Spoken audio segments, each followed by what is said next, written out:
খান। সিরাজগঞ্জে মুজিবনগর দিবসের পটভূমি ও তাৎপর্যের উপর ভিত্তি করে ঐতিহাসিক মুজিবনগর দিবস ও বাংলাদেশের স্বাধীনতা শীর্ষক আলোচনা সভা অনুষ্ঠিত হয়েছে। সভায় বক্তব্য রাখেন সংসদ সদস্য ডক্টর জান্নাত আরা হেনরি।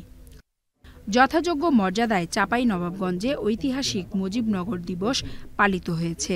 দিবসটি উপলক্ষে জেলা প্রশাসকের সম্মেলন কক্ষে আলোচনা সভার আয়োজন করা হয়।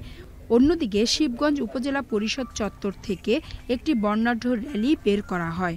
র্যালি শেষে আলোচনা সভায় প্রধান অতিথি হিসেবে বক্তব্য রাখেন সংসদ সদস্য ডাক্তার শামিল উদ্দিন আহমেদ শিমুল।